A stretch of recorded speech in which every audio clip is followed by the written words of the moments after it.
Souka d'Asla Medhe. Aujourd'hui, on va commencer les Hashem la halachot du Etrog. On va les voir au moins aujourd'hui et demain.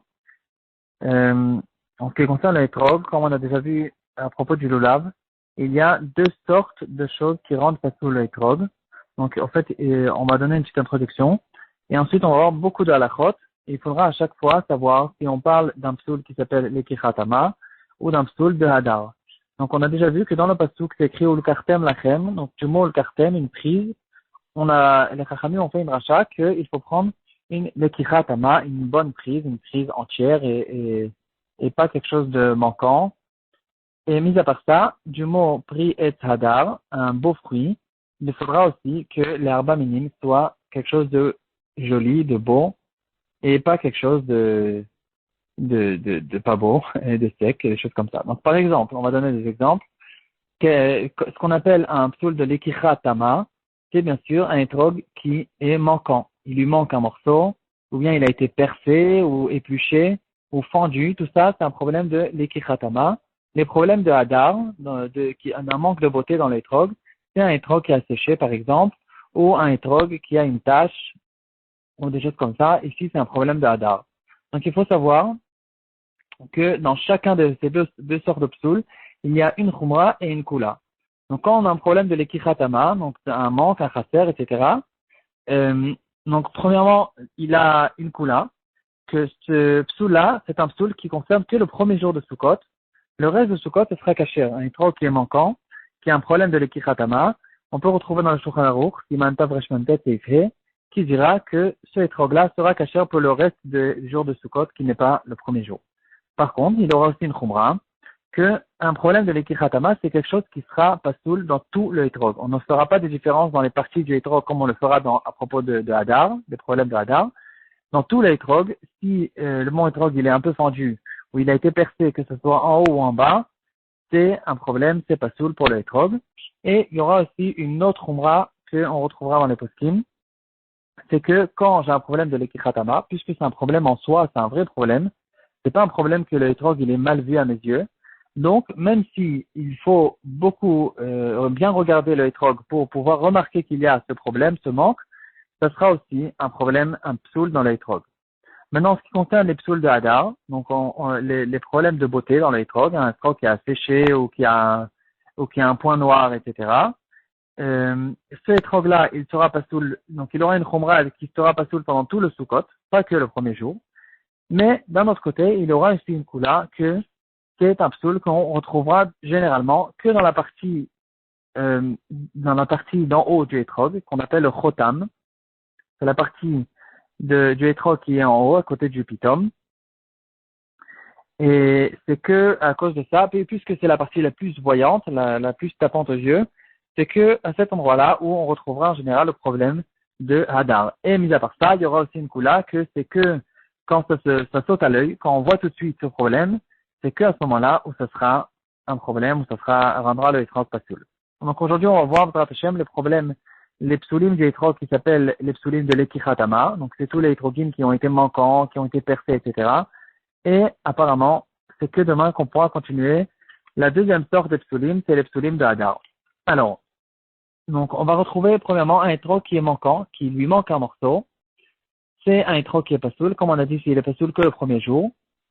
Et maintenant, qu'est-ce qu'on appelle un étrog qui lui manque un morceau? Alors, déjà dans le Shulchan Aruch, dans Mishnah Bora, je sais plus où je l'ai vu, un des deux, il dira que si, par exemple, il y a quelque chose qui est assez courant, quand il y a beaucoup de personnes qui vérifient le étrog, des fois, il y en a qui savent pas bien vérifier, ils savent pas faire attention, et ils écrasent un petit peu avec leurs doigts pour bien savoir s'il y a un point noir, un point marron, etc. Donc, ils vérifient tellement bien le étrog que des fois, en écrasant un petit peu le étrog avec les doigts, ils peuvent causer des problèmes. Donc, ça, entre parenthèses, il faut faire très attention. L'étrog ne nous appartient pas encore, c'est aux pauvres vendeurs qui essayent de faire ça par ça. Et des fois, les gens, ils arrivent en train de vérifier le lulav, ils veulent être sûrs et certains que le lulav, il est fermé jusqu'au bout pour faire bien la khumra d'utiliser la branche qui est fermée jusqu'au bout, la feuille bien fermée. Et puis, pour être sûr et certain, ils ouvrent un petit peu pour voir si c'est collé ou si c'est pas vraiment collé. Et puis, voilà, il y en a un, il ouvre 1 centimètre, le deuxième, il ouvre un deuxième centimètre. Et après, le vendeur, il reste avec des lulavim que plus personne ne veut les prendre. Donc, il faut faire extrêmement attention. La dîner mamonot, c'est pas moins grave que les idurim dans l'herba minime. Aussi, en ce qui concerne l'étrog, il faut faire attention de l'utiliser en faisant attention de bien le tenir. Et c'est quelque chose de très fragile. Donc, on revient. Un étrog qui a été un petit peu écrasé avec les mains et des fois, il y a un petit peu de jus qui est sorti, un petit peu un tout petit peu de liquide. Est-ce que on appelle ça un chasser? Parce que maintenant, ce liquide-là, en fait, il appartenait au étrog et il est sorti. Alors, les poskim diront que ici, c'est pas chasser. Chasser, c'est que quand il manque de la chair du étrog. Et plus que ça. Par exemple, le Sharathun, il va nous expliquer que le hétrog, il a trois épaisseurs dans sa peau. Il y a une épaisseur extérieure qui est juste comme une sorte de vernis comme ça, naturel. En tout, il y a la peau verte et en tout, il y aura de la peau, la chair elle-même du hétrog qui est blanche. Donc, s'il y a que la partie extérieure qui a été un tout petit peu épluchée, donc c'est moins qu'un millimètre. C'est juste quelqu'un qui a égratigné avec son ongle la partie extérieure complètement. Ici, ça ne s'appellera pas chasser. Par contre, si il a enfoncé un petit peu plus et le hétrog est devenu manquant, ça peut devenir chasser. Et là, il faudra faire très attention parce que ce hétrog peut être pasoul même quand ça se remarque à peine, en fait. C'est que quand on regarde avec une loupe qu'on remarque que c'est chasser, puisqu'on a dit que les problèmes de l'ékiratama, donc c'est vrai que c'est un problème que pour le premier jour, mais d'un autre côté, il faudra faire très attention parce que c'est un psoul en soi, et le hétrog, s'il est manquant, on ne peut plus l'utiliser. Maintenant, quel est le dîme si le pitam du hétrog, il est tombé? C'est le cas le plus classique qu'on connaît. Le hétrog, il a la partie d'en haut, la partie du hétrog de tout en haut, c'est ce qu'on appelle le pitam, et ce pitam-là, il est tombé. Alors, il y aura là-dessus plusieurs halakhot.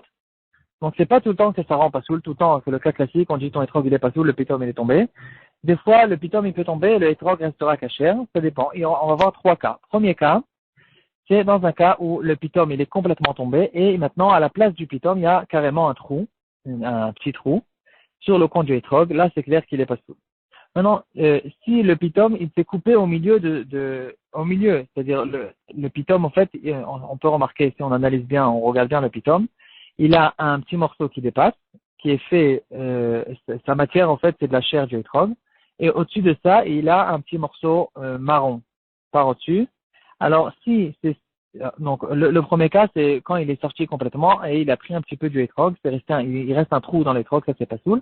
Mais si par contre le petit bâton là, qu'on appelle d'ailleurs, c'est ça c'est ce qu'on appelle le pitam. Il s'est coupé au milieu. Il y aura là-dessus une marloquette dans les poskim. Certains diront que c'est pas chasser parce que ça fait pas partie vraiment du hétrog lui-même. Et par contre, le troisième cas, c'est dans un cas où il y a que le marron qui a été épluché, qu'on appelle la shoshanta, c'est la petite épluchure marron qu'il y a par-dessus. Là, par contre, ce sera kasher d'après tous les poskim. En plus de ça, on peut retrouver dans le Shulchan Aruch, non, pas dans le Shulchan Aruch, il y a un grand chidouche qu'on retrouve dans le BRTF, c'est Katan Tetvav. Donc, quand on ouvre le Mishnah Bora, on peut remarquer qu'il y a le Shulchan Aruch et le Rama en haut. Et, bon, sur le côté, il y a les références dans la Gemara. Et en dessous, au-dessus du Mishnah Bora et du Biur Halacha, il y a encore deux Mefarshim. C'est le Shari Tshuva et le BRTF. Donc, le BRTF, c'est un des grands poskim. Et dans le Sif Katan Tetvav, donc, on reste, au fait, tout ça, c'est des halachot qui se trouvent dans ces Mantav Reshmemchet, c'est les halachot qui concernent les. Le BRTF, il dira que on peut carrément coller le hétrog qui a été manquant. Par exemple, j'ai mon pitom qui est tombé. Alors, je viens avec de la colle ou avec un tout petit un cure-dent, comme ça, minuscule, et je l'enfonce dans l'étrog et je recolle le hétrog. Et dans ce cas-là, puisque j'ai tout l'étrog devant moi, d'après le BRTF, c'est kasher. Bon, c'est une grande marloquette. Il y a beaucoup de peskim qui sont cholkim là-dessus. Par contre, on pourra être mekel dans un cas où le psou lui-même, c'est une marloquette. Par exemple, si j'ai le pitom qui n'a pas été coupé complètement, il n'est pas tombé par terre, il a juste été fendu dans sa largeur et je suis en train de remarquer que maintenant ça va pas tarder que pour qu'il tombe complètement. Donc j'ai envie de le renforcer. Dans ce cas-là, on pourra apparemment être metzarev des chitotes. Puisque ce pitom-là lui-même, c'est une marloquette s'il est caché pour l'instant, il n'est pas caché et il est déjà plus caché quand il y a la majorité de sa largeur qui a été coupée. Mais puisque c'est une marloquette, dans ce cas-là, on pourrait être metzarev la chita du BRTF, d'associer sa chita pour pouvoir dire qu'on puisse le recoller pour le renforcer pour ne pas qu'il tombe. Maintenant, il y a bien sûr on ne peut pas parler du pitom sans parler des trogim qui sont devenus extrêmement courants, les trogim qui n'ont pas de pitom. En général, les trogim marocains qu'on a en France, c'est des trogim qui ont tout le temps le pitom, ils sont très beaux, très jolis. D'ailleurs, ils n'ont pas de problème, ils ont un bon yichus, ils n'ont pas de problème de greffe. C'est une autre sougia, les trogim greffés. il faut faire attention de prendre des étrogim qui ont une massorette là-dessus, que c'est des étrogim qui sont bien, qui n'ont pas été greffés, parce qu'il y a une tendance, en fait, chez les agriculteurs de greffer les étrogim parce que c'est un arbre qui est très faible. Bon, on va pas rentrer là-dessus. Mais en tout cas, il y a certaines sortes d'étrogim, on les connaît, qui n'ont pas de pitom. Pourquoi ils sont cachés? Alors, c'est déjà dans le Rama. Il va ramener dans Siman, là-bas, dans Siman Tavash Memchet et Zain. Il va nous dire qu'un étrog qui n'a jamais eu de pitom, il est caché. Donc, d'après la description du Rama, c'est un étrog qui pousse sur l'arbre sans pitom. C'est ça sa nature, c'est comme ça qu'il est. Aujourd'hui, on sait que, apparemment, à l'endroit où le Rama, il était à Kraka, il n'y avait pas d'étroguier. Parce que, de manière générale, on peut remarquer d'ailleurs que tous les herbes minimes, ils poussent beaucoup plus dans les pays chauds, donc en Eretz Israël ou dans l'Afrique du Nord, etc. Dans tous les pays chauds, c'est les endroits où poussent les herbes minimes. Et donc, c'est la raison pour laquelle on peut retrouver dans les Elchot herbes minimes beaucoup de fois que le Rama, il est plus méquel que le Shulchan Aruch. Il dira un étrog que j'ai réussi à garder de l'année dernière, il sera caché, ou bien un loulav, parce que dans toute la ville, il y avait un seul loulav, un seul set, et ils avaient beaucoup de difficultés à recevoir leur arba minime. Donc, des fois, le Rama, il est méquel plus que le Shulchan Aruch, parce que dans les pays où le Bet Yosef, il était, dans les Minagim Sfarad, en tout cas, il y avait beaucoup plus de choix et beaucoup plus de possibilités d'être marmire dans beaucoup de choses. Donc, on revient au pitom qui est tombé. Le Rama, il dit qu'un étrog qui n'a jamais eu de pitom, aujourd'hui, on sait que c'est dans tous les étroguiers, il y a des pitoms. Dans tous les étroguiers, il y a un pitom, mais dans beaucoup de étrogim, le pitom, il tombe au milieu. Quand il pousse, il va pousser. Quand il ne va pas encore être mûr, il va tomber et il va continuer à pousser de cette manière-là. Mais quoi qu'il en soit, ici, le Rama déjà il dit clairement que ce étrog-là, il est caché parce que c'est pas un manque dans le étrog, c'est comme ça qu'il est, ce étrog. C'est pas il a été manquant, c'est quelque chose de normal. Et donc, ce étrog, il sera caché. Maintenant, le Mishnah Bora, il va nous dévoiler un secret. On peut remarquer si un vendeur qui nous dit, il essaye de nous vendre un étrog qui est sans pitom, il nous dit, mais ce étrog, c'est un étrog qui pousse sans pitom, donc le pitom, il est tombé beaucoup plus tôt, avant qu'on le récolte. Et donc, il est caché. Si un vendeur essaie de nous vendre, ça se remarque très très bien. On peut remarquer en regardant à l'endroit du pitom, s'il y a là-bas une cicatrice, c'est-à-dire, s'il y a là-bas un trou et on voit la chair du étrog, et de manière générale, on peut voir un trou qui arrive jusqu'au centre du étrog, là où il y a les graines.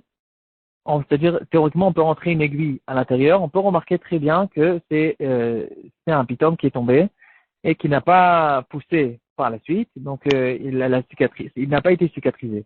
Par contre, un étrog qui pousse de cette manière-là, en fait, le pitom, il tombe depuis le début, ça se remarque. C'est un trou qui a été fermé, ça a été cicatrisé, de manière ça devient marron comme ça. Et en tout cas, c'est que dans ces étrogim-là, bien sûr, qu'on a dit qu'il est caché. Encore une halakha qu'on retrouve maintenant dans ces fret. Donc maintenant, on a parlé du pitom qui est tombé. Quel est le dim si le hoket s'il est tombé? Le hoket, c'est la partie d'en bas du étrog, là où il est rattaché à l'arbre. Alors, s'il est tombé complètement, maintenant il reste un trou, on voit la chair du étrog. Encore une fois, c'est la même halakha que le pitom, il est pas soul. Ce étrog-là, il est pas soul pour le premier jour parce que c'est un problème de chaser, de l'ekichatama. Par contre, si il y a que le bois, le morceau du hoket un morceau du hoket qui est tombé. Maintenant, il reste quand même la fleur. Le trou, c'est-à-dire on voit pas la chair du étrog. Le trou, il est encore rempli. Dans ce cas-là, ce sera caché. Et parce qu'on a le droit de couper le étrog beaucoup plus haut, beaucoup plus bas. Et c'est caché. Maintenant, si les autres jours, en fait, il y a un problème dans un étrog qui a perdu son pitom. Est-ce qu'on pourrait dire que ce étrog-là, il est caché pour les autres jours de Sukkot? Puisqu'on a en fait dit qu'un étrog qui a perdu son pitom, c'est un problème de chaser. Donc, si on parle ici de chaser, qui est un problème de l'ekichatama, alors est-ce qu'on dira qu'un étrog sans pitom, il est caché pour le reste de Sukkot? C'est impossible à dire ça. On sait toujours qu'un étrog sans pitom, c'est un étrog qui n'est pas caché. Alors, effectivement, il y aura certains poskim qui diront que l'étrog qui n'a pas de pitom, il a en fait deux problèmes. Il a le problème de chaser parce qu'il est manquant, il lui manque un morceau, et mis à part ça, il aura un deuxième problème de hadar. Donc en fait, il avait deux problèmes parce que bien sûr, C'est un ce étrog-là qui a perdu son pitom, il perd toute sa beauté. Et donc, on parle bien sûr du étrog qui a un pitom de manière naturelle. Mais il perd quand même toute sa beauté, donc il a aussi un problème de hadar. Donc, d'après la majorité des poskim, il sera caché, il sera pas soul aussi pour tout Sukkot. Pas que pour le premier jour. Et bien sûr, par exemple, si quelqu'un, en fait, on pourrait se poser la question, si un étrog qui est manquant, il est caché pour le reste de reste de Sukkot, alors j'ai une très bonne idée à vous donner.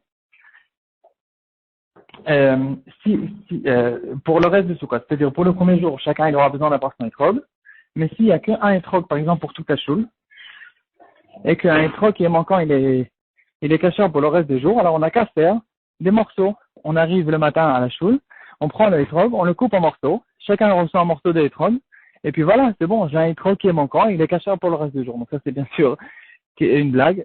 Parce que, en fait, et pourquoi, en fait, c'est évidemment que c'est pas soul, parce que c'est pas quelque chose que j'ai vu clairement dans les poskim, mais c'est quand même quelque chose qui est évident à mes yeux, qu'il faut qu'il y ait un étrog dans ma main. Pas un morceau de étrog, pas du étrog. Il faut que j'ai un étrog. Donc il faut au minimum la majorité du étrog, si c'est pas plus. Pas que ce soit un morceau de étrog, il faut que ce soit qui reste avec son nom d'étrog. Donc bien sûr, c'est quelque chose qui est pas soul même pour le reste des jours. On va voir encore deux petites halachot. Donc, on a vu, au fait, le étrog qui est rasser, qui est manquant. On a vu l'étrog qui a perdu son pitom ou son enquête. Et maintenant, on va voir le étrog qui a été percé. Donc, des fois, je peux rentrer une aiguille dans le étrog et que le étrog ne perd rien de sa chair. Donc, par exemple, il va faire le même poids. Je le pèse avant et après, mais juste, je l'ai percé. Alors, le Shulchan Aruch, il va dire que c'est qu'un trou qui est mefoulash, c'est-à-dire qui passe de côté à côté, d'un côté à l'autre, ça sera pas soul. Et le Shulchan Aruch lui-même, il va nous ramener une marloquette, qu'est-ce qu'on appelle meshoulash. Donc, apparemment, meshoulash, le pshat pachout de meshoulash, c'est quand je rentre l'aiguille d'un côté, du côté droit, et je la sors de l'autre côté. Là, j'ai un trou qui passe d'un côté à l'autre. Ça, c'est d'après tout le monde, ça s'appelle meshoulash. Mais certains poskim diront que meshoulash, c'est pas forcément comme cela. Ça peut être même quand j'ai rentré une aiguille. J'ai rentré jusque la moitié du étrog, et maintenant cette aiguille est arrivée à l'endroit vide, là où il y a les graines au milieu du étrog. D'après certains poskim, ce sera déjà meshoulash. Demain, on verra encore quelques détails là-dessus. Mis à part ça, un étrog qui a été fendu, c'est aussi un problème de l'ekichatama. Donc même s'il lui manque rien dans son étrog, c'est une halakha qu'on trouve dans Seif He. Donc le étrog qui a été percé, c'est Seif Gimel. Maintenant, le étrog qui est fendu. Donc je prends un couteau, je le coupe dans sa longueur. Aussi, il y a beaucoup de cas où ça le rendra pas soul. Il y aura là-dessus aussi une marloquette dans le Shulchan Aruch. Mais comme c'est un cas qui n'est pas classique, alors on va pas rentrer dans les détails.